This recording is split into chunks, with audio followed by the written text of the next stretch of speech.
Assalamualaikum warahmatullahi wabarakatuh. Perkenalkan, nama saya Sabi Rahmadini dari Prodi Rekayasa Kosmetik dengan NIM 122500014. Di sini saya akan menjelaskan sedikit tentang saraf. Apa itu sistem saraf?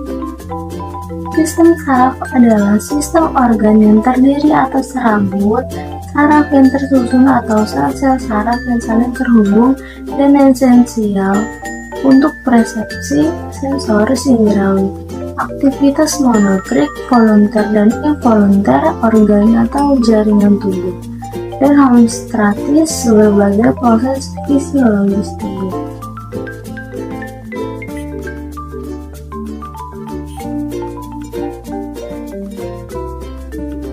Sistem saraf terdiri dari dua bagian, yaitu sistem saraf pusat yang berisi otak dan sumsum tulang belakang, dan sistem saraf tepi yang merupakan jaringan saraf yang bercabang di seluruh tubuh.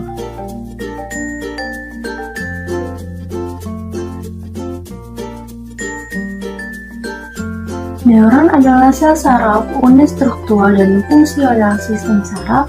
Di sini terdapat 4 neuron. Yang pertama neuron unipolar, neuron bipolar, neuron multipolar, dan neuron pseudonipolar. Di sini terdapat reseptor, sentuhan dan tekanan beserta bagian-bagiannya. Di sini ada kulit ari yang disebut lapisan pelindung dan tidak ada pembuluh darah.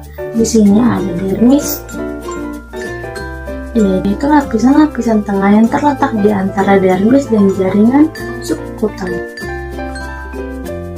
Sini ada ujung saraf bebas yang bekerja terhadap respon nyeri dan perubahan suhu. Di sini ada sel darah medular, sejenis reseptor sentuh yang terletak di dekat papila dermal di atas.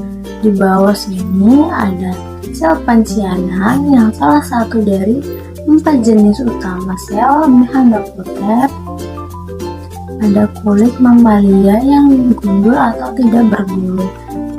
Yang terakhir, serabut saraf sensorik, yaitu sel saraf yang bertanggung jawab untuk mengubah rangsangan eksternal dari lingkungan menjadi impuls atau rangsangan listrik internal. Jenis neuron monotrik dan sensorik, yaitu monotrik memiliki akson dan beberapa dendrit, dan sensorik tidak memiliki dendrit.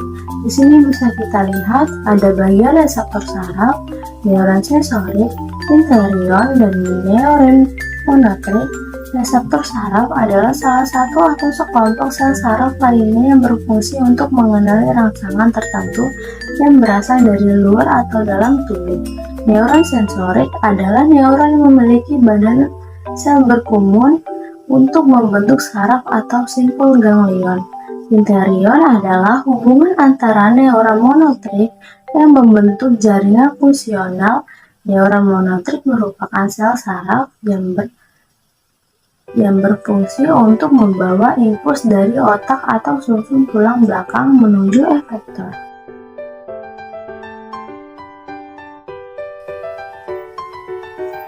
Di sini bisa kita lihat sel-sel hewan yang hanya terdapat pada saraf tepi yang dapat bergenerasi.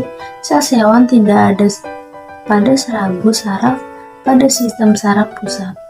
Oleh karena itu, kerusakan pada serabut saraf tidak dapat dipulihkan. Di sini ada akson yang mengirimkan pesan, selubung myelin lapisan lemak isolasi pada serabut saraf. Di sini ada sinapis menghubungkan dendrit dan akson dari satu neuron ke neuron lainnya. Jumlah sinapis mempengaruhi transmisi. Angka tersebut bisa menurun dengan penyakit, berkurangnya stimulasi, penggunaan obat-obatan, dan lain-lain. Materi abu-abu dan putih dan sistem saraf Pusat menerima impuls, memproses informasi, dan merespon dengan tindakan yang tepat. Abu-abu otak dan sumsum tulang belakang terdiri dari serabut saraf yang terbunuh atau tidak dapat diregenerasi jika rusak. Di korteks atau lapisan permukaan materi putih membentuk struktur internal dan terdiri dari serabut saraf mialan. Di sini bisa kita lihat sebuah gambar tengkorak. Di bagian sini ditunjukkan meninges yang merupakan selaput yang menutupi otak dan sumsum tulang belakang. Jika diperbesar, terdapat durameter atau dua lapisan arachnoid dan piameter. Dapat kita bedakan kalau durameter adalah membran luar, arachnoid, membran dalam adalah diameter.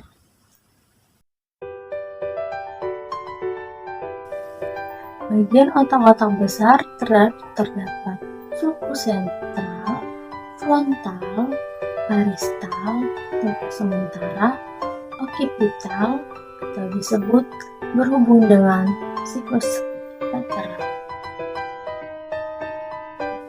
Korteks dibagi menjadi 4 lobus. Yang pertama lobus frontal, yang kedua lobus parietal, yang ketiga lobus temporal, dan terakhir lobus occipital. Bagian otak kecil adalah yang terbesar. Kedua bagian dari otak mengandung serabut saraf yang menghubungkan ke setiap bagian sistem saraf pusat, mengordinasikan pola gerakan sukarela dan tidak disengaja, menyesuaikan otot untuk mempertahankan postur secara otomatis. Di sini ada talamus. Talamus adalah pusat penyampaian untuk semua impuls sensorik kecuali penciuman atau indera penciuman dan area motorik korteks.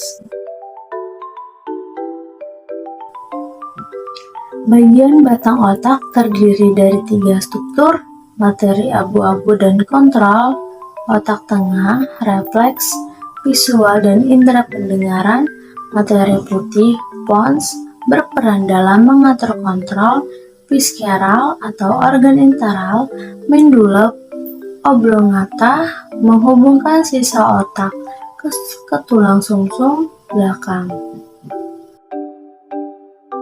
Bisa kita lihat struktur tulang belakang sumsum. Tulang belakang sumsum memiliki 31 segmen. Sumsum tulang belakang 44 cm lebih pendek dari tulang belakang sehingga ruas-ruasnya tidak sesuai dengan tulang belakangnya. Sumsum tulang belakang. Pada setiap segmen sumsum tulang belakang, sepasang saraf sensori dan motorik kiri dan kanan bercabang dan terhubung ke sistem saraf tepi. Cairan serepsovinal. Di bagian kepala dan tengkokan terdapat sistem saraf pusat atau SSP yang di dalamnya terdapat cairan serepsovinal atau CSF untuk melindungi otak dan tali pusat dari guncangan yang dapat menyebabkan cedera. Kita lanjut ke saraf perceiver beserta fungsinya. Saraf penciuman membawa input sensorik untuk penciuman, saraf optik membawa input sensorik untuk penglihatan, saraf okulomotor mengontrol otot-otot mata dan kelopak mata, saraf troklear mengontrol bola mata, saraf wajah mengontrol otot wajah dan kepala, saraf pendengaran memberikan pendengaran seimbang. Yang terakhir, saraf glossopharyngeal mengontrol air liur, menelan, dan merasa. Lanjut ke valgus. Valgus adalah saraf kranial terpanjang dan meluas untuk mengendalikan jantung, paru-paru, dan perut. Saraf aksesori memungkinkan gerakan kepala dan bahu. Saraf hipofagos mengontrol otot-otot lidah. Sistem saraf otonom adalah bagian dari sistem saraf perifer. Itu mengontrol fungsi dari tubuh yang tidak disengaja seperti berkeringat, sekresi kelenjar, tekanan darah, dan jantung. Ini dibagi menjadi divisi simpatis dan parasimpatis. Sistem saraf simpatis bertanggung jawab atas respon cari atau melawan, peningkatan kewaspadaan, laju metabolisme pernapasan, tekanan darah, detak jantung dan berkeringat, serta penurunan fungsi